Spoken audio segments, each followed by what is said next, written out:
నీ పార్టీకో గుర్తుంది, ఆ విషయం గుర్తుందా? బాబు పార్టీకి ఓ గుర్తుంది, ఆ విషయం మీకు బాగా గుర్తుంది. ఇప్పుడు మీ పార్టీకి గుర్తు లేకుండా పోతోందన్న విషయం గుర్తు పెట్టుకోండి. సొంత పార్టీ గుర్తు ఏదో గుర్తు పెట్టుకోవలసిన మీరు బాబు పార్టీ గుర్తును గుర్తు పెట్టుకుంటున్నారు. సార్, ఒక్క విషయం గుర్తు పెట్టుకోండి. గ్లాసు గుర్తు నీ పార్టీ గుర్తు అని గుర్తు పెట్టుకోలేనంతగా ఎందుకు మారారు? గుర్తు పెట్టుకోవలసిన విషయాన్ని గుర్తుంచుకోకుండా ఎవరో గుర్తును మీరు గుర్తు పెట్టుకుంటే మీరు ప్రజలకు గుర్తు లేకుండా పోతారు. ఈ విషయాన్ని గుర్తుంచుకోండి సార్. ఇప్పుడు ఇదంతా ఎందుకంటారా? కేంద్ర ఎన్నికల సంఘం ఏపీలో సమీక్ష నిర్వహించింది. గుర్తింపు పొందిన పార్టీలను ఆహ్వానించింది. వారి వారి అభ్యంతరాలను స్వీకరించింది. కానీ విచిత్రం ఏంటంటే చంద్రబాబుతో కలిసి పవన్ కళ్యాణ్ సిఈసిని కలిశారు. అయ్యా పవన్ కళ్యాణ్ గారు, ఏ హోదాలో మీరు సిఈసి సమీక్షకు వెళ్లారు?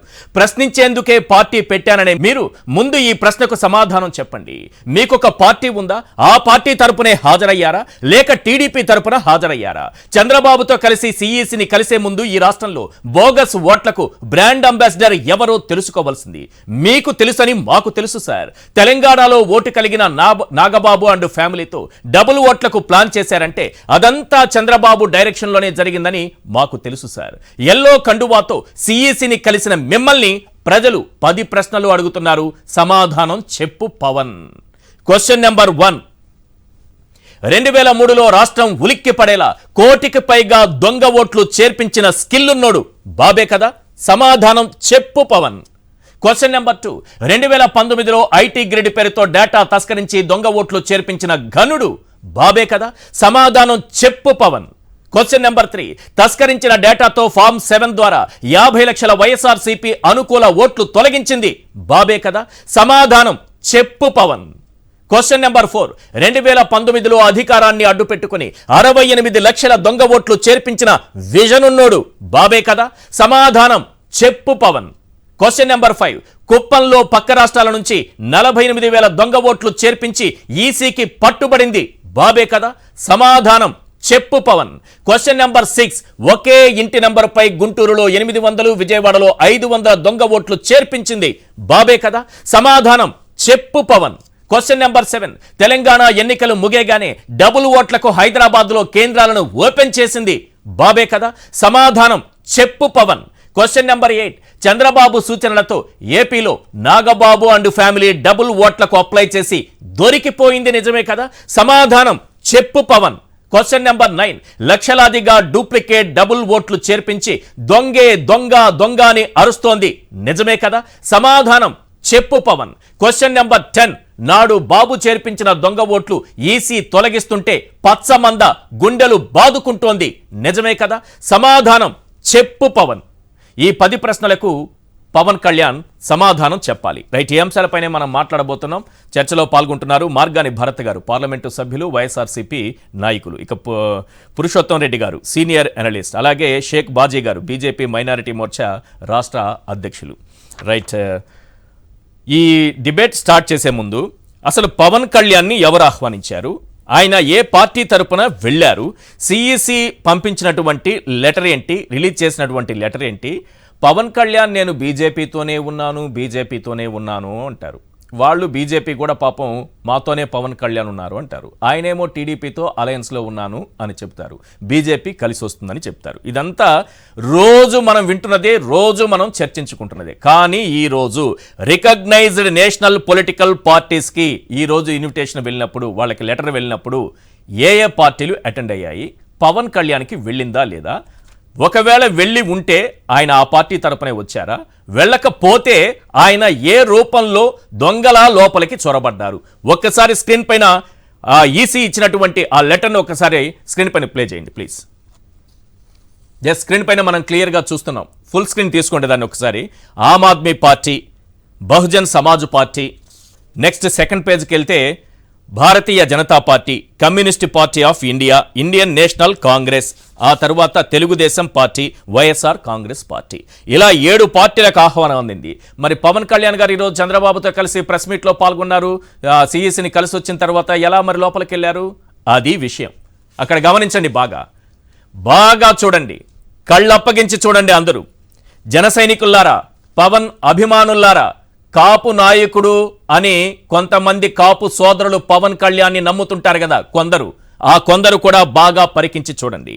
పవన్కు గుర్తు లేదు, పవన్ పార్టీకి పిలుపు లేదు, అయినా సరే ఆయన సిఈసి సమీక్ష సమావేశానికి నోవాటెల్ హోటల్లోకి ఎంటర్ అయిపోయారు. ఎలా వెళ్లారు? పిలవని పేరంటానికి ఆయన ఎలా వెళ్లారు? ఆయన పార్టీకి అస్తిత్వం లేదు. ఆయన కేవలం చంద్రబాబు ప్రయోజనాల కోసం, టీడీపీ ప్రయోజనాల కోసం, సైకిల్ కోసం, ఆ గుర్తు కోసమే ఆయన పోరాటం చేస్తున్నారు. ఆయన్ని ఎవరు ఇక్కడ ఆహ్వానించలేదు. ఆయన వెళ్ళింది చాలా క్లియర్గా మనకు స్క్రీన్ పైన కనిపిస్తోంది. థర్డ్ పేజ్లో చాలా క్లియర్గా హైలైట్ అయింది. ఒక్కసారి చూడండి. తెలుగుదేశం పార్టీ, ఆ పార్టీ నుంచి నారా చంద్రబాబు నాయుడు ప్రెసిడెంట్, క్లియర్. కింద Konidela Pawan Kalyan alliance partner, president Janasena party అంట. ఈయన వెళ్ళింది అలయన్స్ పార్ట్నర్గా వెళ్ళారు. ఆయన పార్ట్నర్గా మీరు బ్రతకాల్సిందే తప్ప మీకంటూ గుర్తు లేదు, మీకంటూ గుర్తింపు లేదు, మిమ్మల్ని ఎవరు పిలవరు. మీరేమో పోజులు కొడుతూ చంద్రబాబుతో కలిసి వెళ్ళి ప్రెస్ మీట్ పెట్టి మైకు ముందు మాట్లాడి ప్రజల్ని తప్పుదారి పట్టిస్తున్నారు పవన్ కళ్యాణ్ గారు. రెండో విషయం, అసలైన విషయం, అసలు ఎన్డీఏలో భాగస్వామి అన్న వ్యక్తి అక్కడెక్కడ బీజేపీ కింద ఆ పేరు కనిపించలేదే. భారతీయ జనతా పార్టీకి సంబంధించినటువంటి లిస్ట్ ఒక్కసారి పరిశీలిస్తే వీళ్ళ పేర్లు ఏమున్నాయి ఇక్కడ? పాక వెంకట సత్యనారాయణ, జూపూడి రంగరాజు గారు, మట్టా ప్రసాద్ గారు. ఇది వాళ్ళకి సంబంధించినటువంటి లిస్ట్. మరి పవన్ కళ్యాణ్ ఏ పార్టీ తరపున హాజరయ్యారు? ఎస్, ముందుగా మనం మాట్లాడాల్సింది భరత్ గారు ఈరోజు వైఎస్ఆర్సీపీ తరపున మీరు వెళ్ళారు, సిఈసిని కలిశారు, అందులో మీరు ప్రధానంగా కనిపిస్తున్నారు.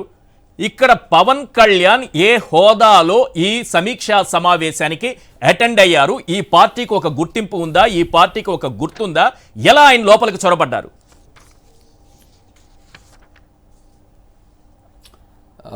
ఫస్ట్ మీకు అదేవిధంగా ప్యానెల్లో ఉన్న సభ్యులందరికీ కూడా నమస్కారం అండి. ఇప్పుడు ప్రధానంగా మాకు చాలా ఆశ్చర్యం అనిపించింది.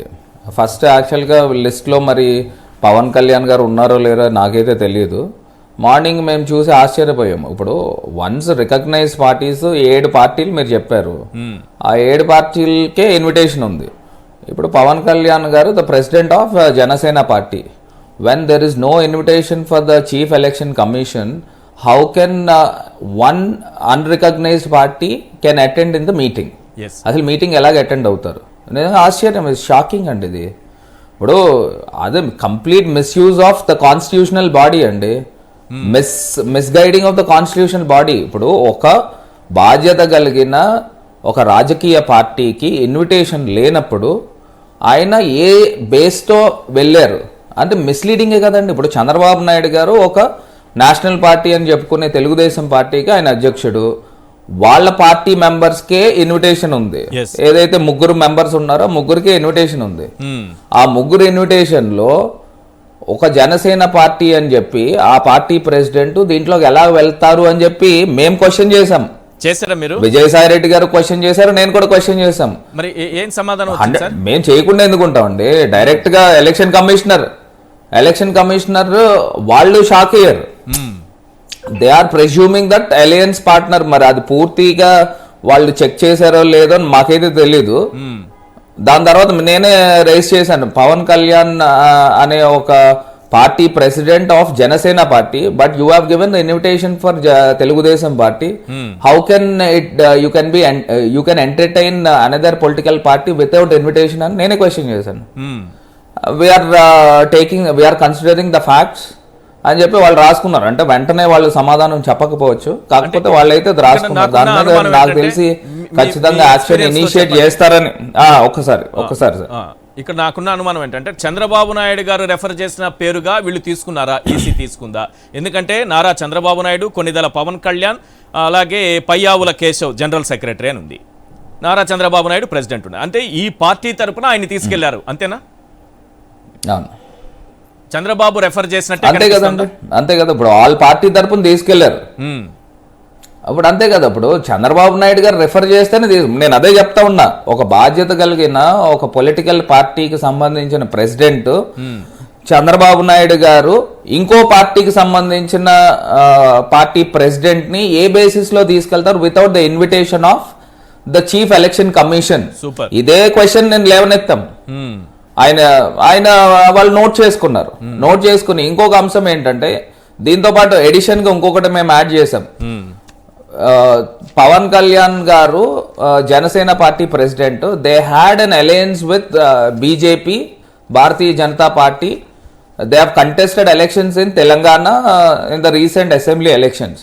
ఇప్పుడు ఒకవేళ నిజంగా అలయన్స్ పార్ట్నర్ అయ్యి మీరు ఎంటర్టైన్ చేస్తే వాళ్ళు బీజేపీతో రావాలి, తెలుగుదేశం పార్టీతో ఎట్లాగ వస్తారు? ఇప్పుడు ఎన్డీఏలోంచి తెగదెంపులు చేసుకున్నట్టు ఏదైనా రికార్డెడ్ ఎవిడెన్స్ ఉందా? అది కూడా మేము చెప్పాము. అంటే ఇది misguiding, misleading the constitutional body. The highest body ఏంట్రా అంటే కాన్స్టిట్యూషనల్ బాడీ అండి. ఇప్పుడు చీఫ్ ఎలక్షన్ కమిషన్ ని మిస్లీడ్ చేసినట్ట కాదా? అసలు ఇవాళ ఆంధ్రప్రదేశే కాదు, భారతదేశ వ్యాప్తంగా కూడా అసలు దీనిపైన ఒకసారి చర్చ అయితే జరగాల. ఇప్పుడు ఒక పొలిటికల్ పార్టీకి ఇన్విటేషన్ ఇస్తే ఇంకో పొలిటికల్ పార్టీ ఏ రకంగా ఒక కాన్స్టిట్యూషనల్ బాడీని అపహాస్యం చేసినట్ట కాదా? ఏదో పెద్ద డిబేట్ జరగాలండి దీనిపైన. ఇలాంటి పొలిటికల్ పార్టీని రద్దు చేయాలి. ఈ తెలుగుదేశం పార్టీని కానీ లేకపోతే జనసేన పార్టీని కానీ ఒక హైయెస్ట్ బాడీ, కాన్స్టిట్యూషనల్ బాడీని మిస్గైడ్ చేసినందుకు వీళ్ళని మొత్తం పొలిటికల్ పార్టీని రద్దు చేయాలి. అసలు ఎలా తీసుకెళ్తారంటే నాకు తెలియక అడుగుతాను. తెలుగుదేశం పార్టీ ఇప్పుడు ఏమన్నా జనసేన పార్టీ తెలుగుదేశం పార్టీలో ఏమన్నా విలీనం చేశారా? ఈయన ఏమన్నా పవన్ కళ్యాణ్ గారు తెలుగుదేశం పార్టీలో మెంబరా? ఏ బేసిస్లో వెళ్తారండి? ఆయన ఇంత సీనియర్ మోస్ట్ అని చెప్పుకునే వ్యక్తి చంద్రబాబు నాయుడు గారు ఏ బేసిస్లో తీసుకెళ్తారండి? అలయన్స్ పార్ట్నర్ ఏంటండి? ఇప్పుడు ఎన్డీఏలో మాకు తెలిసి, ఆంధ్రప్రదేశ్లో ఉన్న ప్రజలకు తెలిసి, యాజ్ పర్ రికార్డెడ్గా ఎన్డీఏలో జనసేన పార్టీ వాళ్ళు అలయన్స్ లో ఉన్నారు. ప్రధానమంత్రి గారిని కూడా వీళ్ళు ఎన్డీఏలో అలయన్స్ కింద కలిశారు. ఎప్పుడు వీళ్ళు ఎన్డీఏలోంచి బయటకు వచ్చారు? ఎప్పుడు ఎన్డీఏలోంచి బయటకు వచ్చి టీడీపీతో కలిశారు? లేకపోతే టీడీపీ ఏమన్నా ఎన్డీఏలో ఉందా? లేనప్పుడు అసలు ఈ కలయిక ఏంటండి? ఇది అక్రమ కలయిక అంటారు. అంటే ప్రజలకి ఏం సమాధానం చెప్తా ఉన్నారు? ఒక నైతికత ఉందా? ఒక విలువలు ఉన్నాయా? ఒక విశ్వసనీయత ఉందా? అసలు ప్రజలు ఎందుకు ఆదరించాలండి ఈ తెలుగుదేశం పార్టీని కానీ జనసేన పార్టీని కానీ? అసలు ఎందుకు చేరతీయాలంటున్నా, ఎందుకు ఓట్లు వేయాలని అడుగుతున్నా. ఒక హైయెస్ట్ బాడీ అయిన constitutional body chief election commission ని మిస్లీడ్ చేసి ఈయన లోపలికి వచ్చి దూరి కూర్చుని ఏ రకంగా మాట్లాడతారండి? ఏ రకంగా కంప్లైంట్లు చెప్తారండి? అంటే పూర్తిగా ఒక కాన్స్టిట్యూషనల్ హైయెస్ట్ బాడీని సార్ జనరల్ గా ఏంటి సార్, ఇది రికగ్నైజ్డ్ అండ్ రిజిస్టర్డ్. ఇప్పుడు ఇది కేవలం రిజిస్టర్డ్ పార్టీగానే చూడాలా దీన్ని? జనసేనను గుర్తు లేదు, గుర్తింపు లేదు, ఒక అస్తిత్వం లేదు అన్నట్టుగానే చూడాలా? కాదు కాదు, దిస్ ఇస్ అన్రికగ్నైజ్డ్ పార్టీ. ఇప్పుడు యాడింగ్ టు దిస్ ఇంకో క్వశ్చన్ కూడా మేము లేవనెత్తాం. చీఫ్ ఎలక్షన్ కమిషన్ ఎదురుగుండా మేము ఇంకోటి కూడా, ఇది అన్రికగ్నైజ్డ్ పార్టీ. 2019లో మీరు ఒక గ్లాస్ సింబల్ మీరు వాళ్ళకి సింబల్ ఇచ్చారు. 2024 ఎలక్షన్ లో కూడా మీరు ర్యాండమ్ గా ఒక సింబల్ ఇవ్వాలి కానీ గ్లాస్ ని ఏ బేసిస్ లో మీరు 2024లో కూడా ఇస్తారు? యాజ్ పర్ లా ప్రకారం, యాజ్ పర్ సెక్షన్స్ ప్రకారము ఇది ఫోర్గో అవుతుందా? దీన్ని కూడా మీరు చూడాల్సిన అవసరం ఉంది. ఎందుకంటే వీళ్ళు పోటీ చేస్తే 50 నియోజకవర్గాలు పోటీ చేయొచ్చు, 100 నియోజకవర్గాలు పోటీ చేయొచ్చు, ఎన్నైనా చేయొచ్చు. కానీ ఆ అన్రికగ్నైజ్డ్ పార్టీ 50 నియోజకవర్గాల్లో పోటీ చేస్తే వాళ్ళకి గ్లాస్ సింబల్ ఏ బేసిస్ లో ఇస్తారు? అది ఇవ్వడానికి లేదు కదా. అది లా పర్మిట్ చేస్తుందా? రూల్ పొజిషన్ పర్మిట్ చేస్తుందా? దాన్ని కూడా మీరు ఐడెంటిఫై చేయండి అని చెప్పేసి మేము అది కూడా మెన్షన్ చేసాం. ఈ అంశాలు మేజర్ అంశాలండి. అసలు ఇది నిజంగా ప్రజల్ని అపహాస్యం చేసినట్టు, రాజ్యాంగాన్ని అపహాస్యం చేసినట్టు, ఒక హైయెస్ట్ బాడీ అయిన ఎలక్షన్ కమిషన్ ని మిస్గైడ్ చేసినట్టు. నిజంగా బేషరత్తుగా ఈ చంద్రబాబు నాయుడు గారు, పవన్ కళ్యాణ్ గారు మీరు ఎలక్షన్ కమిషన్ కి క్షమాపణ చెప్పాలి. ఎలక్షన్ కమిషన్ కూడా నాకు తెలిసి దీనిపైన ఒక స్ట్రింజెంట్ యాక్షన్ తీసుకుంటారని నేను అనుకుంటున్నా. ఎందుకు చేతనంటే తెలుగుదేశం పార్టీకి ఎక్స్క్లూజివ్ గా వాళ్ళు ఇన్విటేషన్ ఇచ్చారు. అలయన్స్ పార్ట్నర్స్ కి ఇన్విటేషన్ ఇవ్వలా. అలయన్స్ పార్ట్నర్స్ కి ఇన్విటేషన్ ఇవ్వలా. ఇప్పుడు అలా అనుకుంటే నిజంగా ఇప్పుడు మనం దేశంలో ఎక్కడైనా రాజకీయ పార్టీలు చూసుకోండి, బీజేపీకి ఇన్విటేషన్ ఇస్తే బీజేపీతో ఉన్న అలయన్స్ పార్ట్నర్స్ ఎవరైతే ఉన్నారో వాళ్ళని కలిపి తీసుకెళ్తారా ఎక్కడైనా? ఒకవేళ ఇండియన్ నేషనల్ కాంగ్రెస్ ఉంది, వాళ్ళు అదే ఇండియన్ నేషనల్ కాంగ్రెస్ ఉంది, దానికి అలయన్స్ లో ఉన్న పార్టీలని ఇప్పుడు INDAA ఉంది, వీళ్ళందరినీ కలిపి తీసుకెళ్ళిపోతారా? తీసుకెళ్లరు కదా. అసలు ఏ బేసిస్ లో ఎలక్షన్ కమిషన్ కూడా ఎంటర్టైన్ చేసింది అనేది కూడా నాకు క్వశ్చన్ మార్క్. మీరు చెప్పిన పాయింట్ బాగుంది. దానిపైన మీరు యాక్షన్ తీసుకోవాలి. దీనిపైన పూర్వాపరాలు రేపు ఇండియా కూటమిలో కాంగ్రెస్ నో లేదా ఏదో ఒక పార్టీని పిలిచి మిగతా పార్టీలని పిలవకుండా వాటికి ఇన్విటేషన్లు వెళ్లకుండా ఎవరో ఒకరు వస్తే సరిపోతుంది అలయన్స్ అనే అట్లా ఉండదు కదా. అక్కడ గుర్తింపు ఉన్నటువంటి పార్టీలన్నింటినీ పిలవాల్సిందే కదా, అన్నిటికీ ఇవ్వాల్సిందే. కానీ ఇక్కడ లేని వాళ్ళు కూడా ఎంటర్ అయిపోయారు. అది పాయింట్. అంతే 100% అండి. 100%. బాజీ గారు ఏంటి సార్ మీరు ఇన్ని రోజులు చెప్తున్నా ఇది దేశ చరిత్రలో ఇప్పుడు దాకా ఎక్కడైనా జరిగిందా లేదా అనేది చూడాల్సింది ఉంది. ఓకే బాజీ గారు ఏంటి ఎవరితో ఉన్నారు పవన్ కళ్యాణ్? మీతోనే ఉన్నారా? ఇక్కడ చూస్తుంటే పరిస్థితి చూస్తుంటే ఈరోజు ఆయన ఈసీ దగ్గరికి వెళ్ళడం, ఆ సమీక్షా సమావేశంలో నుంచి పాల్గొని బయటకు రావడం, చంద్రబాబుతో కలిసి ప్రెస్ మీట్ పెట్టడం, ఏవేవో మాట్లాడేయడం, ఇవన్నీ చూస్తే అబ్బా చాలా పెద్ద పార్టీగా ఉంది ఇదని అందరూ అనుకున్నారు. కానీ వాస్తవం ఏంటని అక్కడ లెటర్ తెప్పించి చూస్తే వాళ్ళు ఎవరెవరిని పిలిచారని చూస్తే ఎక్కడ కూడా జనసేన పార్టీకి ఆ పిలుపు లేదు. ఈయన టీడీపీకి సంబంధించినటువంటి గుంపులో దూరి లోపలికి వెళ్ళినట్టుగా కనిపిస్తోంది. జనసేనకంటూ కండువా లేదా? జనసేనకంటూ గుర్తు లేదా? జనసేనకంటూ ఒక గుర్తింపు కానీ గుర్తు కానీ ఇవేవి అస్తిత్వం కానీ ఏమీ లేవా? కేవలం టీడీపీ కోసమే ఆయన పనిచేస్తున్నారా అనే ప్రశ్న మొదటిది. రెండోది మీరేం చెప్తారు? అలయన్స్ పార్ట్నర్ అంటే మీరు కదా ఉండాలి, బీజేపీ తరపున కదా ఆయన రావాలి ఒకవేళ వస్తే. ఇక్కడేంది టీడీపీ తరపున వెళ్ళారు? నమస్కారం ఈశ్వర్ గారు, అదే విధంగా ప్యానల్ ఉన్నటువంటి పురుషోత్తమ రెడ్డి గారికి, మార్గన్ భర్త గారికి, చూస్తున్న వ్యూయర్స్ అందరూ కూడా నమస్కారం. నమస్తే సార్. సార్ ఇక్కడ మొత్తం అస్త్రశస్త్రాలన్నీ కూడా మీరు భారతీయ జనతా పార్టీ మీద ప్రయోగించినట్టున్నారు. చంద్రబాబు తన అస్త్రశస్త్రాలు తీసుకొని వచ్చారు సార్, మనం చూస్తున్నాం. ఎగ్జాక్ట్ గా జాతీయ స్థాయిలో ఉన్నటువంటి నేషనల్ డెమోక్రటిక్ అలయన్స్ ఏదైతే ఉందో ఎన్డీఏ కూటమిలో ఉన్న 29 పార్టీల్లో జనసేన పార్టీ ఒక పార్టీ అండి. జనసేన ఆంధ్రప్రదేశ్ సంబంధించి మాకు జాతీయ స్థాయిలో పొత్తులో ఉన్నటువంటి ఒక రాజకీయ పార్టీ. ఈ రోజున దానికి గుర్తింపు ఉందా లేదా, గుర్తుకు దానికి ఉందా లేదా, కండవా ఉందా లేదా, లేకపోతే జనం ఉన్నారా లేదా అనేది తెలుసుకోవాల్సింది ప్రజలను, మీరు మాధ్యమాల్లో మీరు పోస్ట్ మార్కింగ్ చేసి మీరు తెలుసుకోవాల్సింది. ఇక్కడ ఒకటి సమస్య ఏంటంటే మనం ఏమంటామంటే ఆంధ్రప్రదేశ్ యొక్క రాష్ట్ర రాజకీయాల్ని ప్రభావితం చేసేటువంటి అంశాలను కానీ, లేకపోతే ఈ రాష్ట్రంలో ఉన్నటువంటి మార్పులు కోరుకునేటువంటి ప్రయత్నాల్లో కానీ, లేకపోతే ఆయన యొక్క పోరాటం ఎటుపక్క చేయనివ్వండి ఆయన యొక్క ఆలోచన సరళిలో తనకు అనుకూలంగా ఉన్నటువంటి తెలుగుదేశం పార్టీతో చేసుకోవాలన్న ఆలోచనతో ఆయనకు ముందుకు పోయారు, ఆయన చేసుకెళ్లారు, ఆయన తీసుకున్నారు, ఆయన కలిసి ఉన్నారు.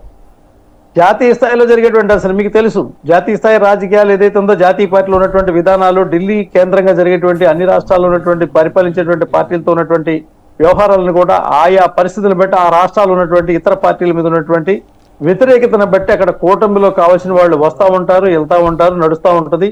ఈ కూటమి అనే దాంట్లో ఇప్పుడు అనేక మంది వచ్చారు వెళ్ళారు, మీకు అందరూ తెలుసు, తెలియదు ఏం కాదు. ఇందులో కొత్తగా మనం మహారాష్ట్ర తీసుకునేవ్వండి, గతంలో తెలుగుదేశం తీసుకునేవ్వండి, లేకపోతే ఇప్పుడు ఉన్నటువంటి తెలంగాణ తీసుకునేవ్వండి, లేకపోతే అనేక రకాల రాష్ట్రాల్లో జరిగినటువంటి పరిస్థితులు, ఈ కూటములు పొత్తులు వ్యవహారాలన్నీ జాతీయ స్థాయి జరిగే అంశాలని రాష్ట్రాల్లో మనం పొందుపరుచుకొని మాట్లాడుకోవడం వల్ల ఉపయోగం లేదు ఇక్కడ ఈశ్వర్ గారు. దానివల్ల నేనేమంటానంటే భారతీయ జనతా పార్టీ మాత్రమే భారతీయ జనతా పార్టీ ప్రతినిధులుగా పంపినటువంటి పాకా సత్యనారాయణ గారు కానీ, జూపూడి రంగరాజు గారు కానీ, మట్టా ప్రసాద్ గారు కానీ వీళ్ళు మాత్రమే మాకు సంబంధించినటువంటి అంశానికి సంబంధించి పవన్ కళ్యాణ్ గారికి సంబంధించి ఏం మాట్లాడుకున్నారో, ఏం చేసుకున్నారో, బాబు గారితో కలిసి వారు ఎలా నడిపారో, ఎలా వెళ్ళారో, ఏం మాట్లాడుకున్నారో ఇది పూర్తిగా భారతీయ జనతా పార్టీకి సంబంధం లేనటువంటి. ఎందుకు సంబంధం లేదు సార్? అలయన్స్ వాళ్ళతో నేను చెప్తారు, మా పార్ట్నర్ అని చెప్తారు, మేము పొత్తులో. అట్లా కాదు ఈశ్వర్ అన్న. భరత్ గారు ఈశ్వర్ అన్న, నేను ఒకటైతే చెప్తాను అక్కడ బీజేపీ నాయకులు ఆ పెద్ద ఆయన ఉన్నారు, వాళ్ళు సమాధానం చెప్పాలి. ఇప్పుడు పవన్ కళ్యాణ్ జనసేన పార్టీ బీజేపీతో ఎన్డీఏలో భాగస్వామి కింద ఉన్నారా లేదా అనేది ఆయన క్లారిటీ అయితే ఇవ్వాలా. ఉన్నారండి లేరండి? ఒకటైతే చెప్పండి మీరు. భారతీయ జనతా పార్టీ ఎన్డీఏ కూటమిలో జాతీయ స్థాయిలో వారు మాకు మిత్రులుగా ఉన్నారు, ఇట్స్ క్లియర్. మిత్రులు కాదు, Janasena party is the alliance of NDA. Clear గా చెప్తారు ఎన్డీఏ కూటమిలో జనసేన ఉందా లేదా, రాజ్యాంగబద్ధమైన ఉందా లేదా, అట్లా కాదు నాకు ఒకటి చెప్పండి. సంబంధించి అట్లా కాదు ఈ లిస్ట్ చెప్తారా ఈశ్వరన్న? భరత్ గారు ఈశ్వరన్న, నేను ఒకటి చెప్తాను, ఎన్డీఏ కూటమిలో జనసేన పార్టీ ఉందా లేదా, బీజేపీ మిత్రపక్షమా కాదా, అదైతే ఒకటి చెప్పమనండి. రైట్. ఎన్డీఏ కూటమిలో జనసేన పార్టీ మిత్రపక్షంగా ఉంది. మిత్రపక్షంగా ఉంటే ఈ రోజు సమావేశానికి ఎందుకు వెళ్ళింది చాలా క్లియర్ గా చెప్పారు. ఈసీకి చెప్పారు. ఇక్కడ నాకు చెప్పడం మనం కూర్చొని మాట్లాడుకోవడం వేరే సార్. రాజ్యాంగబద్ధమైనటువంటి సంస్థను మిస్లీడ్ అయినా చేసి ఉండాలి, లేదా మీతో లేవని క్లారిటీ అయినా ఇచ్చి ఉండాలి. అంతే. భరత్ గారు చెప్పిన దాని ప్రకారం అయితే అందరినీ తప్పుదారి పట్టించినట్టే ఇది. ఇక్కడ వన్ థింగ్ ఈశ్వర్ గారు, నేను క్లారిటీ ఇస్తాను. బిఫోర్ ద ఎలక్షన్ కమిషన్ ఏదైతే నేను జాతీయ స్థాయిలో ఉన్నటువంటి ఎన్డీఏ కూటమిలో ఉన్నాను కాబట్టి నన్ను పిలవండి అని వెళ్ళటం అనేది ఒక లెక్క జనసేన పార్టీకి ఉన్నటువంటి ఆప్షన్ అయితే, ఆంధ్రప్రదేశ్ రాష్ట్రంలో తెలుగుదేశం పార్టీతో అలయన్స్ లో ఉన్నానని చెప్పని ఓపెన్ అలయన్స్ లో ఉన్నటువంటి విధానం ప్రకారం తెలుగుదేశం పార్టీని పిలిచిన దాంట్లో 1 to 3 పర్సన్స్ కింద అటెండ్ అవ్వడం అనేది ఒక లెక్క. మీకు మీరు ఇందాక క్లియర్ చేశారు ఈ విషయాన్ని. ఇక్కడ మా భారతీయ జనతా పార్టీ నుంచి 3 వ్యక్తులు చెప్తారండి ఇప్పుడు అట్లా. సార్ ఏ పార్టీ సార్? ఆమ్ ఆద్మీ పార్టీ తెలుగుదేశం పార్టీ సభ్యుడా పవన్ కళ్యాణ్ గారు? పవన్ కళ్యాణ్ గారు తెలుగుదేశం పార్టీ సభ్యుడా? తీసుకురాలేదు, పక్క పార్టీ వాళ్ళని ఎత్తుకొచ్చి పెట్టలేదు. ఆమ్ ఆద్మీ పార్టీ అట్లా కాదు. రాష్ట్రంలో ఉన్న ఓట్ షేర్ ఎంత, వాళ్ళు ఎక్కడ ఉన్నారు? ఇక్కడ మా ఈశ్వర్ గారి దగ్గర ఉన్న చాకచక్యం ఏంటంటే, ఎట్లయినా సరే తెలుగుదేశం పార్టీతో పవన్ కళ్యాణ్ ఉన్నాడు అని చెప్పడం కోసం చేసే ప్రయత్నాలు ఆయన ఆధారాలు చూపిస్తున్నారు సార్. ప్రయత్నం ఏంటంటే, ఇప్పుడు తెలుగుదేశం పార్టీ సభ్యుడా? తెలుగుదేశం పార్టీ సభ్యుడా పవన్ కళ్యాణ్? సభ్యుడు కాని రోజుల నుంచి అవునని చివరికి అవునని దాకా వచ్చారు. అవును వాళ్ళు ఎంత ఇష్టపడారు. ఎలక్షన్ కమిషన్ మిస్లీడ్ చేశారు కదండి. పురుషోత్తం రెడ్డి ఇప్పుడు కాదు మీరు బీజేపీ పార్టీ నేషనల్ పార్టీ అండి. ఒకటి ఈశ్వర్ గారు అన్న, ఈశ్వర్ గారు కాదు, మీరు మాకు కూడా అవకాశం ఇస్తే మేము చెప్తాము. మీరు క్వశ్చన్ ఆన్సర్ మీరే చెప్తున్నారు, నేను అవకాశం ఇవ్వండి చెప్తాను. ఇప్పుడు బీజేపీ అనేది నేషనల్ పార్టీ, ఒక నేషనల్ పార్టీలో ఒక స్ట్రాంగ్ పార్టీ ఇండియాలో స్ట్రాంగ్ పార్టీ. అలాంటిది అలయన్స్ లో ఉన్న జనసేన పార్టీ ఎన్డీఏతో ఉండి ఎలక్షన్ కమిషన్ ని అపహాస్యం చేసింది అని అంటే, ఒకవేళ నిజంగా ఎన్డీఏ పార్ట్నర్ కింద జనసేన పార్టీ ఉంటే ఆ పాపంలో భాగస్వామి బీజేపీ కూడా అవుతుంది, ఆ పాపంలో భాగస్వామి ఎన్డీఏ కూడా అవుతుంది. ఎందుకంటే కాన్స్టిట్యూషనల్ బాడీని మిస్లీడ్ చేశారు. ఎందుకంటే ఇప్పుడు భారత రాజ్యాంగాన్ని మిస్లీడ్ చేసినట్టు, భారత రాజ్యాంగాన్ని అవమానించినట్టు. ఇప్పుడు వీళ్ళు ఏ అలయన్స్ లో ఉన్నారండి? ఎన్డీఏ అలయన్స్ లో ఉన్నారు, కానీ తెలుగుదేశం అలయన్స్ అని చెప్పుకుంటున్నారు. కానీ ఇప్పుడు బీజేపీ నాయకులు ఏం చెప్తా ఉన్నారు? పవన్ కళ్యాణ్ గారు జనసేన పార్టీ మాతో ఉన్నారని చెప్తున్నారు, కానీ అక్కడ వెళ్ళిందేమో తెలుగుదేశం పార్టీ సభ్యుడి కింద వెళ్ళారు. ఇది ఎక్కడ నిజంగా ఆశ్చర్యం అనిపిస్తుంది. తీసుకెళ్ళింది బీజేపీ ఈ క్షణానికి కూడా మాతోనే ఉన్నారు పవన్ కళ్యాణ్ అని భ్రమపడుతూ ఉన్నట్టుగా కనిపిస్తోంది. పురుషోత్తం రెడ్డి గారు, ఈ ఈసీ ఇచ్చినటువంటి ఇన్విటేషన్, వీళ్ళని పిలిచినటువంటి లెటర్ చూసిన తర్వాత అందులో టీడీపీ తరపున పవన్ కళ్యాణ్ అటెండ్ అవ్వడం చూస్తుంటే నాకు అనిపిస్తుంది తన పార్టీని ఆయన 10 ఏళ్ల పాటు మనం పొత్తులో ఉండాలన్నారు కదా, తాకట్టు పెట్టేశారేమో అని అనిపిస్తుంది సార్. అలయన్స్ బీజేపీతో కూడా ఉంది, వెళ్ళొచ్చు, అటు కూడా వెళ్ళొచ్చు ఆయన. అందరికి నమస్కారం. బేసిక్ గా ఒక విధి లేని పరిస్థితిలో పాపం ఆయనతో పోయినట్టున్నాడు. ఎందుకంటే గుర్తింపు లేదు కదా, సమస్య అది. కానీ ఇక్కడ ఆంధ్రప్రదేశ్ లో తెలుగుదేశంతో సహవాసం చేయాలని నిర్ణయించుకున్నాడు, అదేం బహిరంగ రహస్యమే. బీజేపీతో వదులుకోకూడదు అనుకుంటున్నాడు. ఈ మధ్యలో నైతిక సమస్యలు ముందుకు వస్తాయి. ప్రజలు ఇక్కడ టెక్నికల్ గా ఎలక్షన్ కమిషన్ ఏం చేస్తుంది, ఇంకోసారి పిలవదు, ఇంకోసారి వచ్చినా ఇట్లాంటి పదాలు వాటిని రిజెక్ట్ చేస్తుంది. తెలుగుదేశం పార్టీ తరఫున ఆ పార్టీ సభ్యత్వం లేకపోయినా ఎక్స్పర్ట్ ని తీసుకెళ్ళచ్చు. ఈయన కూడా ఎక్స్పర్ట్ అయ్యేది ఇప్పుడు తెలుగుదేశం పార్టీ, కాబట్టి ఎక్స్పర్ట్ హోదా తీసుకోవచ్చు. ఎక్స్పర్ట్ అని రాస్తుంటే బాగుండేది. ఇప్పుడు వైఎస్ఆర్సీపీ మీరు అన్నట్టుగా వైఎస్ఆర్సీపీ తరఫున 3 వెళ్ళారు sir. Vijayasai Reddy garu MP, Margani Bharat MP Rajahmundry, Tummala Lokeshwara Reddy ex IT adviser AP. అదే ఈయన కూడా ఒక Telugu Desam well wisher, Telugu Desam Party adviser అని తీసుకోమంటే సరిపోయిండేది. ఈ టెక్నికల్ ప్రాబ్లం వచ్చిండేది కాదు. పాయింట్ ఏంటంటే ఇక్కడ ఇద్దరికి నైతిక సమస్య వస్తుంది. బీజేపీ ఒక నేషనల్ పార్టీ. ఇప్పుడు బాజీ గారు చెప్పడానికి మనకున్నంత స్వేచ్ఛ లేకపోవడం ఆయన చెప్పలేకపోతున్నాడు. కానీ బేసిక్ గా తెలుగుదేశం పార్టీతో వాళ్ళు వెళ్ళిన తర్వాత మీరు తెలంగాణలో ఆయనతో పొత్తు పెట్టుకోవడం ఒక పెద్ద సమస్య. ఇప్పుడు మీ పార్ట్నర్ గా ఉన్న వ్యక్తి మీరేమన్నా వద్దు, ఆంధ్రప్రదేశ్ ఇప్పుడు జాతీయ స్థాయిలో బాజీ గారు ఏమంటారంటే మా అలయన్స్ అంటాడు. ఏదన్నా జాతీయ పార్టీ పవన్ కళ్యాణ్ గారి పార్టీ, ఆమె ఉన్నదే ఆంధ్రప్రదేశ్ లో కాదు. ఆంధ్రప్రదేశ్ లో తెలుగుదేశం జాతీయ ఇంకెక్కడ ఉంది? కాబట్టి జాతీయ పార్టీ కాబట్టి మేము ఇంకో రాష్ట్రంలో ఇంకొక రాజకీయ అలయన్స్, ఇక్కడ ఒక అలయన్స్ అని చెప్పుకోవడానికి కూడా స్కోప్ లేదు. కానీ భారతీయ జనతా పార్టీ ఇప్పుడు ఇన్ని రోజులు మనకు అందరికీ తెలిసే విషయం, ఎలక్షన్ కమిషన్ ముందే అలయన్స్ పార్ట్నర్ అనే పదం వాళ్ళు వాడారు తెలుగుదేశం పార్టీ వాళ్ళు. అలయన్స్ పార్ట్నర్ అని వాడిన తర్వాత బీజేపీ ఒకటి చెప్పొచ్చు, మేము బీజేపీ మా పవన్ కళ్యాణ్ గారు ఆల్రెడీ చెప్తున్నాడు ముగ్గురు కలిసి ఎన్నికలకు పోదామని, దాని పరిశీలనలో ఉందని చెప్తే సంతోషంగా ఉంది. ఇప్పుడు తెలుగుదేశం పార్టీతో కలిపి బీజేపీని కూడా తీసుకెళ్లాలని పవన్ కళ్యాణ్ గారు అనుకున్నారు కదా, కాన్ఫిడెంట్ గా చెప్తున్నాడు. కాబట్టి మేము భవిష్యత్తులో దాన్ని కూడా పరిగణలో తీసుకుంటున్నాం కాబట్టి ముందే పంపించినాము గ్రౌండ్ ఏర్పాటు చేయడం కోసం.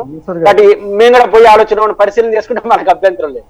అంటే బీజేపీ రెండే అవకాశాలు, తెలుగుదేశంతో పొత్తు మా పరిశీలనలో ఉందన్నా చెప్పాలి, లేకపోతే మాకు పవన్ కళ్యాణ్ గారికి సంబంధం లేదు, ఇంకా ఆయన దారి చూస్తున్నాడు, మా దారి మాదే అని చెప్పొచ్చు. అలా చెప్పకపోతే బీజేపీ గౌరవం దెబ్బతింది. వాళ్ళు ఇదే కదా సార్, మీరు ఇలాంటి ఆధారాలు ఎన్ని చూపించినా, ఇలాంటి అంశాలను ఎన్ని చూపించినా, ఎందుకంటే టీడీపీ జనసేన రెండు కూడా కలిసి మీటింగులు పెట్టుకుంటాయి, కలిసి మేనిఫెస్టోలు రూపొందించుకుంటారు, కలిసి సభలు ఏర్పాటు చేస్తామనేసి కూడా అనుకుంటారు. వీళ్ళ ఫ్లెక్సీల్లో వీళ్ళ సంబంధించినటువంటి బ్యానర్లో ఆ గుర్తుల్ని వాడుకుంటారు, పవన్ కళ్యాణ్ ఫోటోలను వాడుకుంటారు, అన్నీ అయిపోతే కలిసి ఒకే వేదిక పైన కూడా కూర్చుంటారు.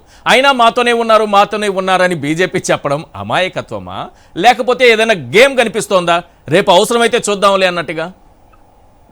ఈశ్వర్ గారు, అంటే నేను అంటున్నాను రెండు నైతిక సమస్య ఎక్కడ వస్తుందంటే, ఇప్పుడు ఒకటి మాతో ఉంటే వాళ్ళతో ఉండడం, లేకపోతే మాకు లేదని చెప్తే గౌరవప్రదంగా ఉంటుంది.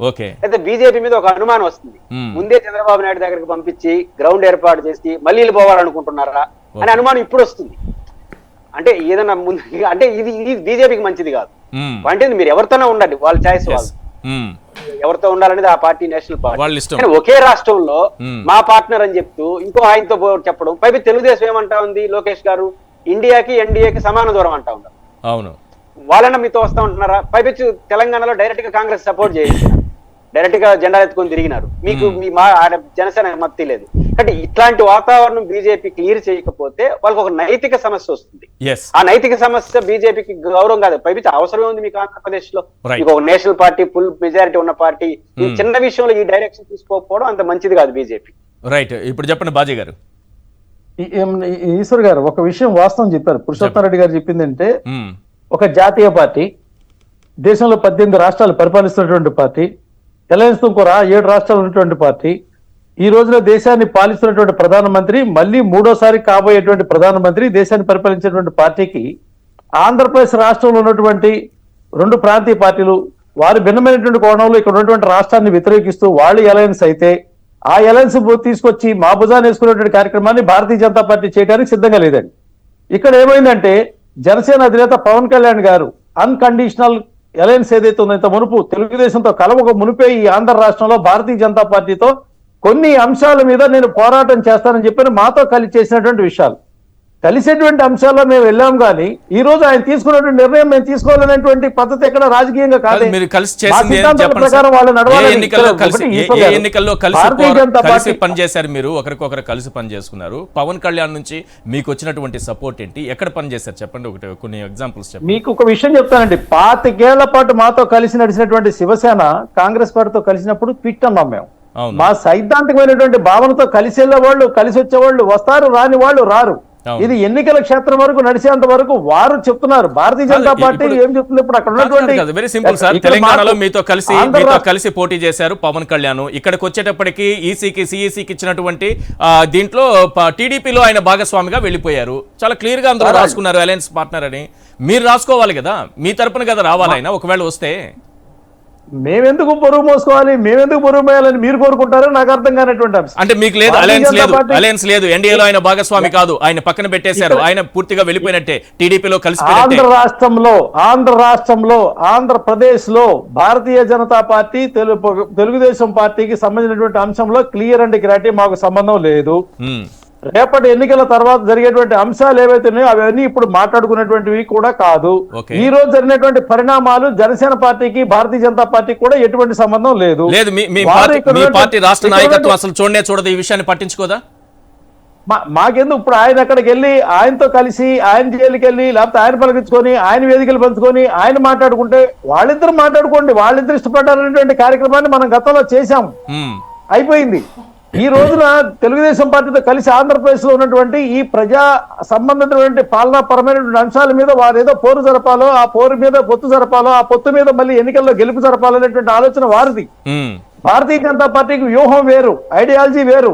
ఈ దేశానికి కావాల్సినటువంటి పద్ధతి, ఆలోచన సరళిలో కలిసి వచ్చేటువంటి ప్రాంతీయ పార్టీల్లో కలుపుకొని 2024లో స్థాపించేటువంటి పద్ధతులు వేరు. Yes. ఆ రోజు వరకు ఉన్నటువంటి పరిణామాలు ఏం జరుగుతాయి, ఆ పరిణామాల మీద విశ్లేషణ ఏం జరిగింది, కేంద్ర పార్టీ ఏ నిర్ణయం తీసుకుంటుందో దాన్ని అమలు చేసేటువంటి బాధ్యత ఆంధ్రప్రదేశ్ నుండి భారతీయ జనతా పార్టీ భరత్ గారు తీసుకుంటుంది. ఇదేదో నాకు అనుమానంగా ఉంది. ఇది అమాయకత్వమా బీజేపీది, లేకపోతే అన్నీ తెలిసి చాలా ప్లాన్డ్ గా రేపు ఎన్నికల వరకు వేచి చూద్దాం, రేపు ఎన్నికల వరకు లాస్ట్ మినిట్ వరకు వేచి చూద్దాం అని ఏమన్నా అనుకుంటుందా? ట్రాన్స్లేట్ చేయాలి, మీరు ట్రాన్స్లేట్ చేయాలి.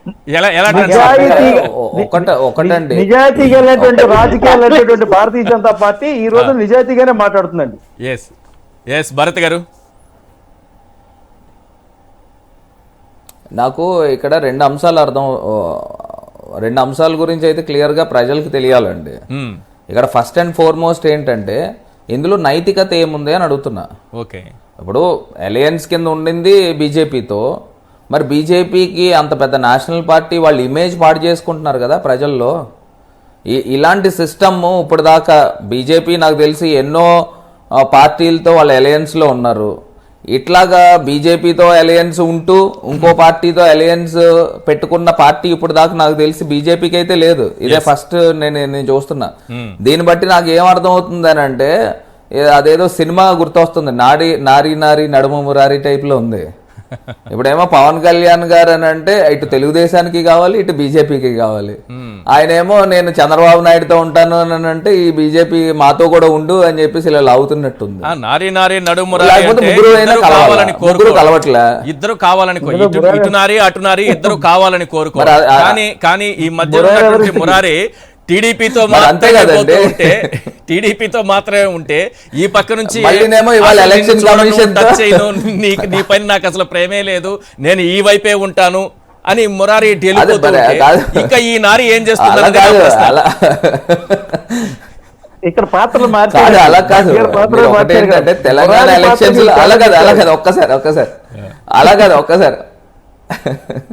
అలా కాదు. ఒకటి తెలంగాణలో మటుకి నేను బీజేపీతో వెళ్తాను, బీజేపీతో నేను ఉన్నాను. ఇక్కడ ఆంధ్రాలో మటుకి బీజేపీతో ఉన్నప్పటికీ కూడా నేను తెలుగుదేశంతో ఉంటాను. అంటే అసలు ఏంటండి ఇది? అసలు ఏదన్నా విలువలు ఉన్నాయా?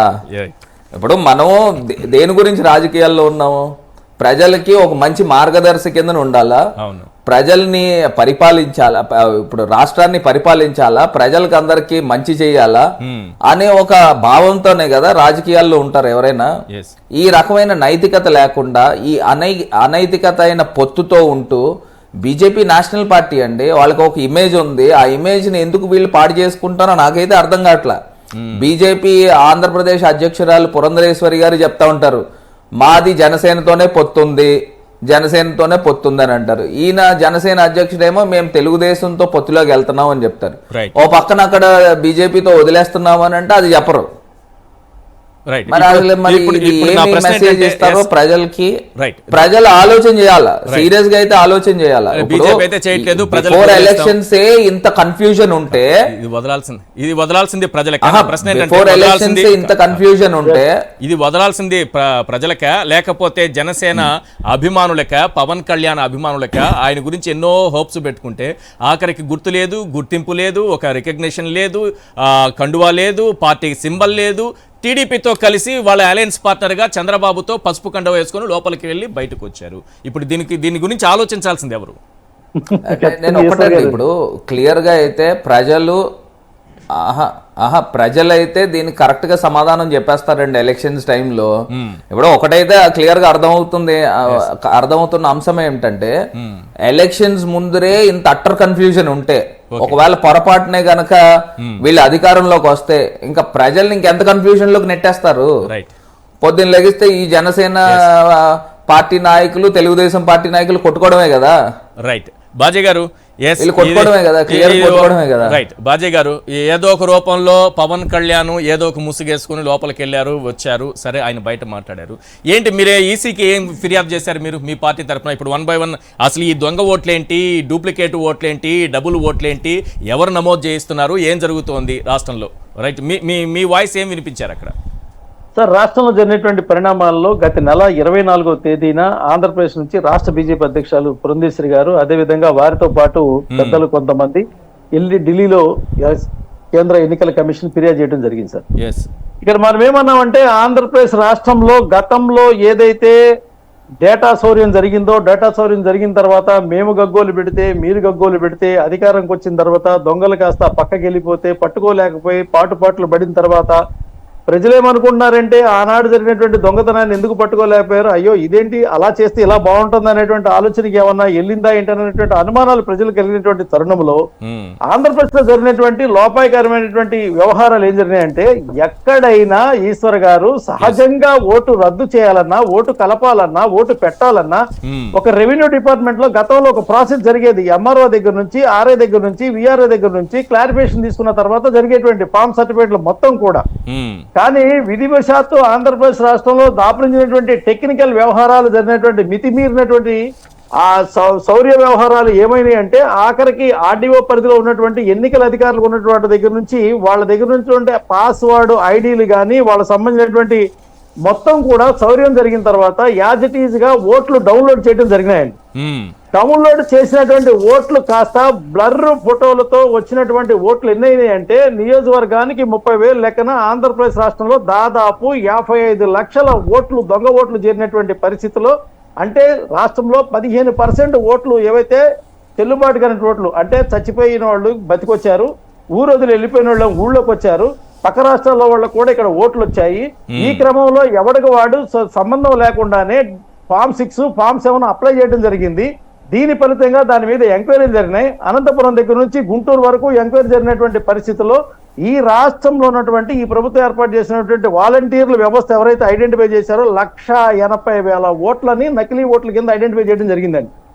దీని మీద భారతీయ జనతా పార్టీ ఈ జరిగినటువంటి ఓట్లు ఏవైతే ఉన్నాయో మరి ఇలా చేసినటువంటి ఓట్లు ఏమవుతుందంటే దీని ఫలితంగా ఏమవుతుందంటే ఓట్లు వేయకుండా ఉన్నవాళ్ళు, లేకపోతే వీళ్ళు గ్యారెంటీగా రారనుకున్న వాళ్ళు, వాళ్ళ పేరు మీద ఇదే ఎపిక్ నెంబర్లతో ఓట్లు పుట్టిన తర్వాత ఆ ఓట్లు తీసుకెళ్లి ఓట్లు వేసేటువంటి క్రమం పోతే ప్రజాస్వామ్యం కాస్త ఎవరికి సంబంధం లేకుండా పోతే, ఇంట్లో పెడితే దొంగతనం అంటాం ఈశ్వర్ గారు, కానీ ఒంట్లో పెడితే ఏమనాలో అర్థం కానటువంటి పరిస్థితి అనమాట. ఈ స్థితిలో ఈ ఓట్ల యొక్క భాగోత్వం మీద, ఈ బ్రహ్మాండమైనటువంటి మాఫియా మీద ఎంక్వైరీ చేయమని చెప్పని ఈ రోజు మా కమిటీ, భారతీయ జనతా పార్టీ కమిటీ ఏదైతే ముగ్గురు వ్యక్తులు మీరు చెప్పినటువంటి వారినో వారి ఫిర్యాదు చేయడం జరిగిందండి. ఈ పాపం పాపం తిలాపిడికడు అనేటువంటి ఈ రాష్ట్రానికి దొంగ ఓట్లు పరిచయం చేసింది ఎవరు అని కాస్త వెనక్కి వెళ్ళి మనం పరిశీలిస్తే చంద్రబాబు నాయుడు 2003లో ఈ దేశమే ఆశ్చర్యపోయే విధంగా, ఎక్కడా కూడా ఈ దేశ చరిత్రలో లేని విధంగా 1 కోటికి పైగా దొంగ ఓట్లు చేర్పించారు. ఆనాడు రాజశేఖర రెడ్డి గారు ఇతర కాంగ్రెస్ నేతలు ఢిల్లీకి వెళ్ళి సిఈసికి కంప్లైంట్ చేసిన తర్వాత అధికారుల బృందం వచ్చి ఇక్కడ ఏరివేసినటువంటి, తొలగించినటువంటి ఓట్లు ఎన్నో తెలుసా? ఈ దేశ చరిత్రలోనే 92 లక్షల ఓట్లు తొలగించారు సార్. ఇది చంద్రబాబు నాయుడు గారి నిర్వాకం. ఏరివేసిన ఓట్లు 92 లక్షలు 2003లో ఆయన చేర్పించినటువంటి ఓట్లు ఇవి. ఇప్పుడు ఈ ఓట్లు కాకుండా ఏది 2014లో జరిపించారు, 2019లో 68 లక్షలు, ఆయన చేతిలో అధికారం ఉంది కదా, 68 లక్షల దొంగ ఓట్లు చేర్పించారు. పాయింట్ నెంబర్ 2, ఇప్పుడు డబుల్ ఓట్లు తయారు చేస్తున్నారు. తెలంగాణలో ఏమో మొన్న ఓటేశారు, వాళ్ళందరూ వచ్చి ఇప్పుడు ఏపీలో ఓటేసేలా బహిరంగంగా అక్కడ వాళ్ళు కొన్ని కేంద్రాలు ఓపెన్ చేసేశారు, వచ్చి ఇక్కడ నమోదు చేసుకోండి అని. ఒకసారి అది ప్లే చేయండి. బహిరంగంగా నిజాంపేట అలాగే ఇంకా కొన్ని ప్రాంతాల్లో మీరు ఓట్లు నమోదు చేసుకోండి, ఇక్కడ ఏపీలో తెలంగాణలో అయిపోయింది, ఇప్పుడు ఓటర్ల లిస్టులో చేసుకోండి అని. ఇప్పుడు ఇందులో ఆశ్చర్యకరంగా పవన్ కళ్యాణ్ గారు చెప్పాలి దీనికి సమాధానం. నాగేంద్రబాబు ఈయన కూడా ఇందులో చేరిపోయారు. ఈయన కూడా తెలంగాణలో ఓటు హక్కు కలిగి ఉన్నారు. తెలంగాణలో ఎక్కడ? ఖైరతాబాద్ నియోజకవర్గంలోని పోలింగ్ బూత్ నెంబర్ 168లో Konidela Nagababu serial number 323, Konidela Padmaja serial number 324, Sai Varun Tej serial number 325 వీళ్ళు అక్కడ ఓటేశారు. వీళ్ళు తాజాగా ఏపీలోని మంగళగిరి నియోజకవర్గం వడ్డేశ్వరంలో కొత్త ఓట్ల కోసం ఫామ్ 6తో దరఖాస్తు చేసుకున్నారు. నాగేంద్రబాబు అక్కడి ఎన్నికల్లో నాగేంద్రరావు పేర్లు కూడా మార్చుకుంటున్నారు కదా సార్. ఏం సార్ ఇది? పవన్ కళ్యాణ్ గారు దొంగతనంగా చంద్రబాబుతో కలిసి సిఈసి సమీక్షా సమావేశానికి దొంగలా దూరి బయటకు వచ్చారు. ఇదేం సార్ ఈ దొంగ ఓట్లు, డబుల్ ఓట్లు? నాగబాబుగా కొత్త ఓటు ఇక్కడ దరఖాస్తు చేసుకుంటున్నారు. ఎస్, మీరు చెప్పాలి పురుషోత్తం రెడ్డి గారు, ఏంటి 2003లో అప్పట్లానే 1 కోటి ఓట్లు జరిపించారు చంద్రబాబు అని ఆయనకి దేశవ్యాప్తంగా ఒక పేరుంది. ఒక కుప్పంలోనే 48,000 ఓట్లు చేర్పించారని అప్పుడు ఈసీగా ఉన్నటువంటి బన్వర్లాల్ దాదాపు 20,000 ఓట్లు దాకా తొలగించినట్టున్నారు. ఈశ్వర్ గారు, ప్రధానంగా 2 అంశాలు వస్తాయి. ఒకటి, ఎన్నికల కమిషన్ కలిసి వచ్చిన తర్వాత పవన్ కళ్యాణ్ గారు, చంద్రబాబు గారు 2 కీలకమైన అంశాలు ప్రస్తావించారు. దాంట్లో ఒకటి, చంద్రగిరి నియోజకవర్గాన్ని మోడల్ గా తీసుకున్నారు. చంద్రగిరి నియోజకవర్గంలో 1,00,000 చిల్లర ఓట్లు అప్లికేషన్ వస్తే 30,000 దొంగ ఓట్లు చేర్పించేశారు. ఇప్పుడు బాజీ గారు కూడా చెప్పారు, నియోజకవర్గానికి 30,000 ఇంటూ 150 52 లక్షలు ఒక బండ గుర్తు చెప్పేసినారు. అంటే 52 లక్షలు దొంగ ఓట్లు అయిపోయినట్టు లెక్క. ఈ రకంగా 2 కామెంట్లు చేశారు. నేను టెక్నికల్ గా చంద్రగిరి నియోజకవర్గ ఓటర్ని కూడా, పౌరుని కూడా, కాబట్టి నేను 2 విషయాలు ప్రస్తావిస్తాను. ఫస్ట్ పాయింట్, పవన్ కళ్యాణ్ గారు చేసిన వ్యాఖ్యలు నాకు హాస్యాస్పదం, ఆందోళన కలిగించిన అంశం ఏంటంటే, రాజ్యాంగ వ్యతిరేక వ్యవస్థలను ఎన్నికల్లో అలౌ చేయొద్దండి. ఏది రాజ్యాంగ వ్యతిరేక వ్యవస్థ అంటే గ్రామ సచివాలయం. రాజ్యాంగ వ్యతిరేకమైన పదం వాడేస్తే పెద్దవాళ్ళు అయిపోతామనా, లేకపోతే ఏ పదం వాడచ్చా? ఓత పదం ఇది. గ్రామ సచివాలయాలు as per government of Andhra Pradesh recognise చేసి డైరెక్ట్ రిక్రూట్మెంట్, గ్రామ వాలంటీర్లు వేరు, గ్రామ సచివాలయం వేరు. 1,00,000 చిల్లర మందిని డైరెక్ట్ రిక్రూట్మెంట్ తో పర్మనెంట్ ఉద్యోగాలు చేస్తే వాళ్ళు రాజ్యాంగ వ్యతిరేక శక్తులు ఏంటి?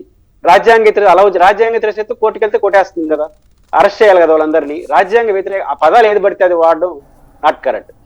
ఒక డిమాండ్ చేయొచ్చు, తెలుగుదేశం పార్టీ జనసేన కలిసే ఉన్నారు కదా, మేము అధికారానికి వస్తే గ్రామ సచివాలయం రద్దు చేస్తామని చెప్పండి. ఆ గ్రామ సచివాలయ వ్యవస్థ వద్దనుకుంటున్నారు కదా. వీళ్ళు ఎట్టుందంటే, గ్రామ టీచర్లని పెట్టద్దండి. ఎందుకు పెట్టద్దంటే జగన్మోహన్ రెడ్డి గారికి వ్యతిరేకలు కాబట్టి ఆయన పెట్టలేదంటున్నారు. నేను ఇంకొక లాజిక్ అడుగుతా, జగన్ వ్యతిరేకం అయితే తెలుగుదేశంకి అనుకూలమే కదా, వాళ్ళు తెలుగుదేశంకి అనుకూలంగా టీచర్లు పెడతారా ఎన్నికల్లో? ఏ పార్టీకి అనుకూలంగా ఉన్న వాళ్ళు పెట్టాలి, న్యూట్రల్ వాళ్ళు పెట్టాలి.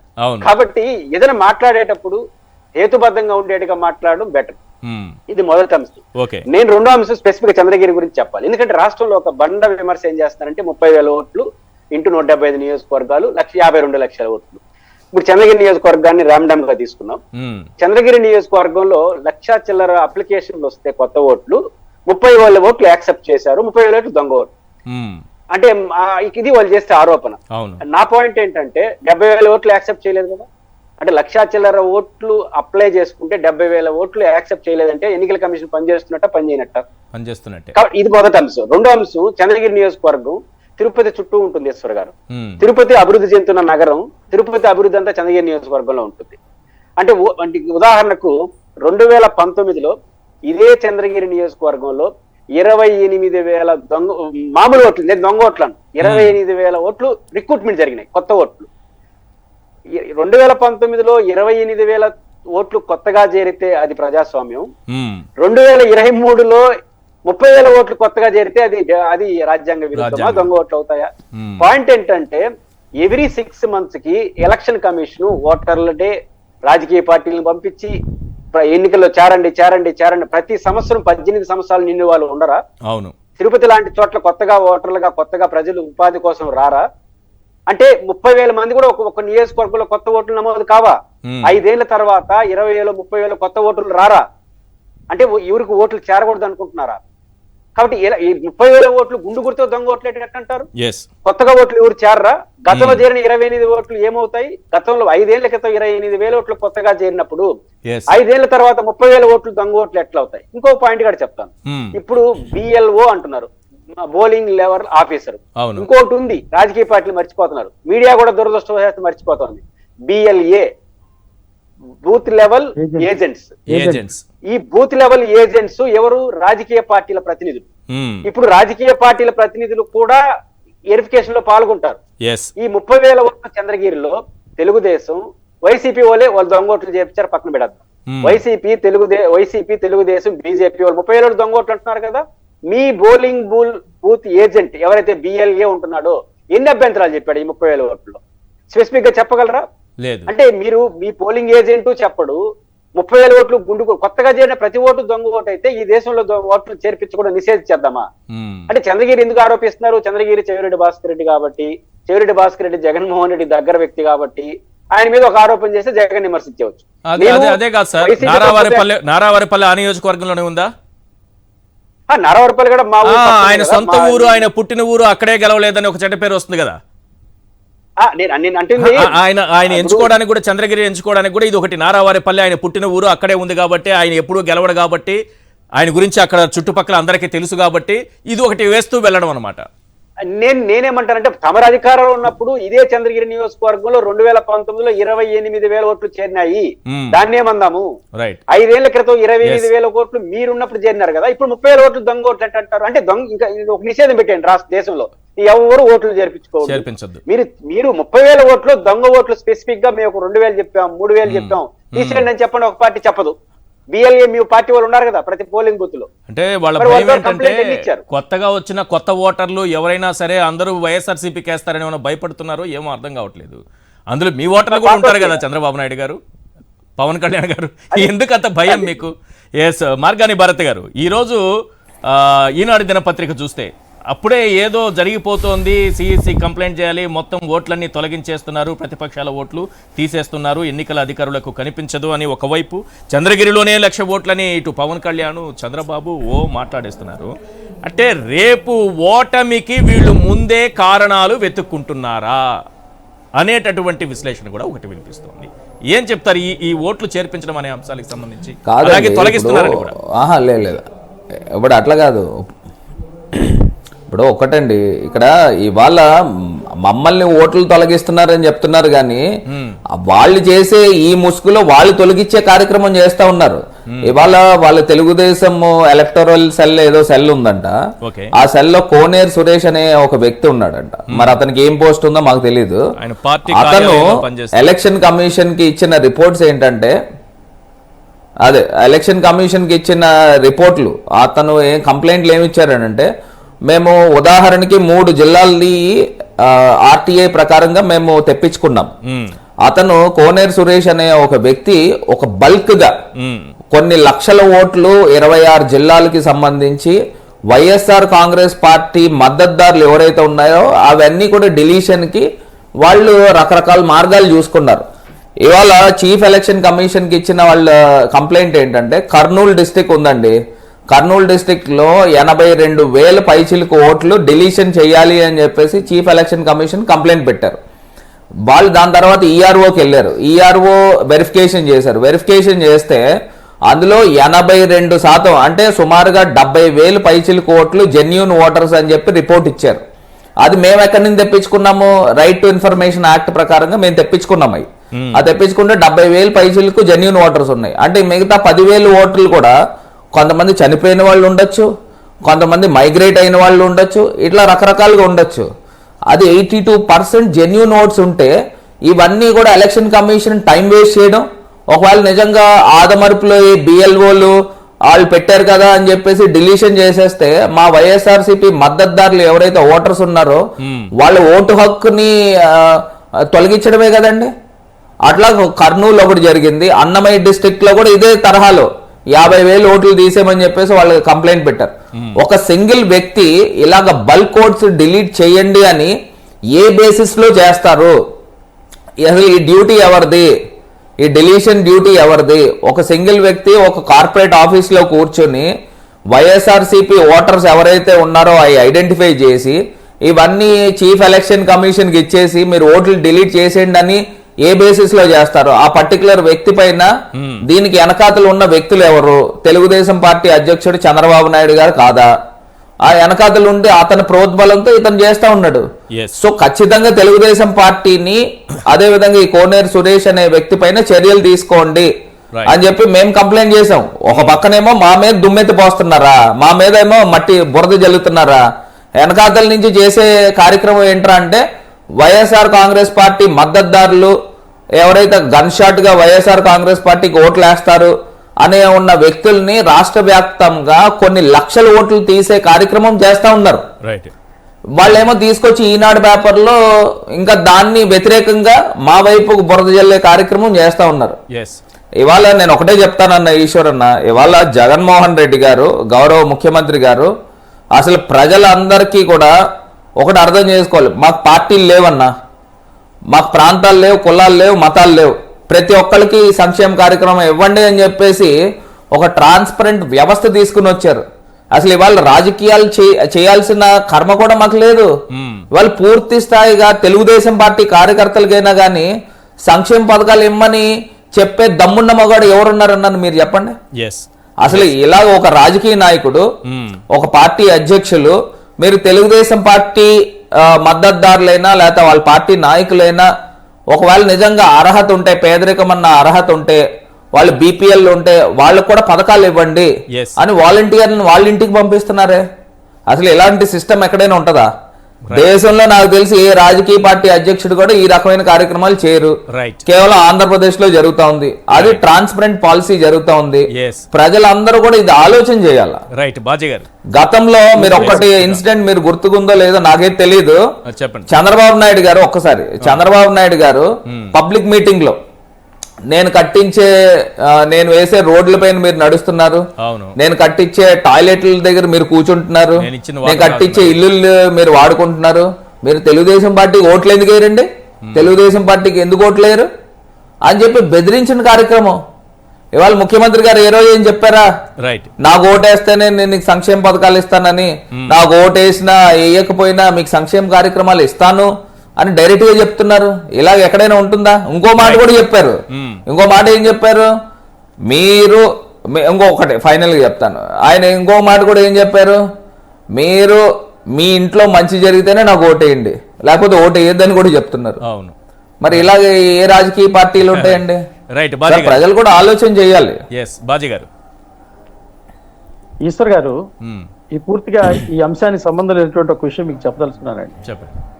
ఒకటి, 4 సంవత్సరాల నుంచి మైనారిటీ విద్యార్థులు విదేశీ విద్య కోసం వెళ్ళినటువంటి విద్యార్థులకు ఏదైతే ఉందో దాదాపు 275 మందికి వాళ్ళకు ఉన్నటువంటి పెండింగ్ దాదాపు 26 కోట్ల రూపాయలు ఈ రోజున ఈ ప్రభుత్వం వాళ్ళందరికీ రిలీజ్ చేయడం జరిగింది సార్. దీని మీద మేము గతంలో కమిషన్ దగ్గరికి వెళ్ళి ఫిర్యాదు చేయటం, అది జరగటం ఒక ప్రక్రియ మేము చేసుకొస్తే ప్రభుత్వం ఈనాటికైనా సరే ఆ 275 మంది విద్యార్థులు ఎవరైతే మైనారిటీ విద్యార్థులు ఉన్నారో వాళ్ళకి ఇచ్చినటువంటి ఆ యొక్క మళ్ళీ స్కాలర్షిప్ పేమెంట్ చేయటం అనే దాని మీద దాదాపుగా అందరూ మైనార్టీలు ఎవరైతే లబ్ధి పొందినటువంటి వాళ్ళందరి తరఫున కూడా ప్రత్యేకమైనటువంటి ధన్యవాదాలు ఈ ప్రభుత్వానికి తెలియజేస్తా ఉన్నాను. బాజీ గారు, ఇదే విషయాన్ని మీరు గతంలో కూడా ఓ డిబేట్ లో తీసుకొచ్చారు, సందర్భం కాకపోయినా అని చెప్పి. ఆ రోజు కూడా మీరు చాలా గట్టిగా అడిగారు ప్రభుత్వాన్ని. ఆ రోజు మనం ప్రభుత్వ తరపున, వైఎస్ఆర్సీపీ తరపున ఉన్న వాళ్ళని కూడా చెప్పాం ఈ విషయం పైన కొంచెం మీరు దృష్టి పెట్టాలి, న్యాయం చేయాలని. మీరు అదే విషయాన్ని పరిష్కారం అయిన రోజు మీరు మళ్ళీ ఇక్కడ డిబేట్ లో ఉండడం కూడా హ్యాపీగా ఉంది.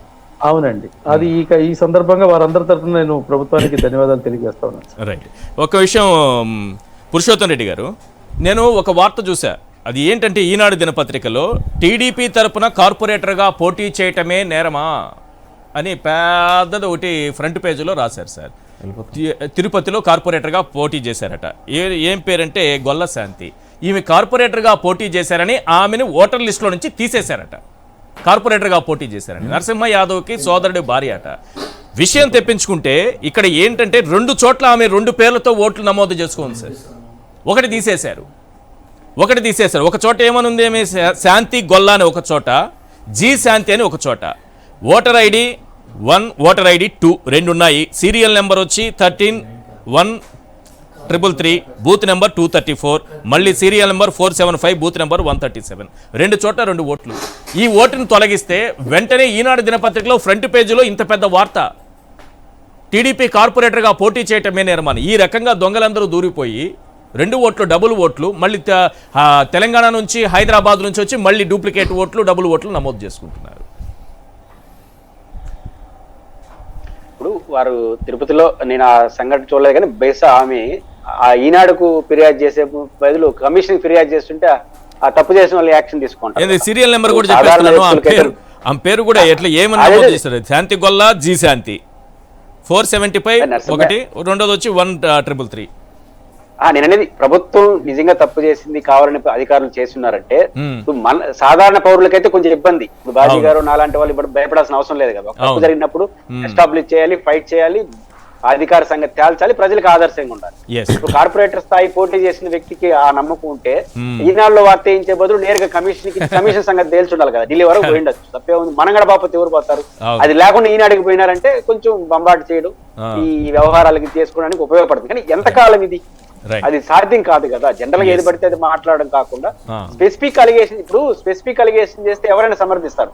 నేనైనా సమర్థిస్తా, మీరైనా సరే. రాజకీయంగా వైసీపీ వాళ్ళు ఎట్లా మాట్లాడినా అవును. మళ్ళాంటి వాళ్ళు ఖచ్చితంగా రూలే అంటాం. Yes. కానీ మీరు స్పెసిఫిక్ అన్ని బండగా ఉదాహరణలు చేసేస్తే మీరు చేసేవన్నీ ఇట్లే ఉంటాయని సపోర్ట్ చేసేవాడు కూడా సపోర్ట్ చేయడు. Yes. తెలుగుదేశం గమనించాల్సింది, కొన్ని మీడియా సమస్యలు గమనించాల్సింది. Hmm. మన బుద్ధిపుట్టిన ఆరోపణలు చేసేస్తే రేపు ప్రజల నుంచి మద్దతు రాదు, అన్ని ఇట్లే చేస్తానన్న అభిప్రాయం వస్తే నిజంగా నమ్మరు రేపు.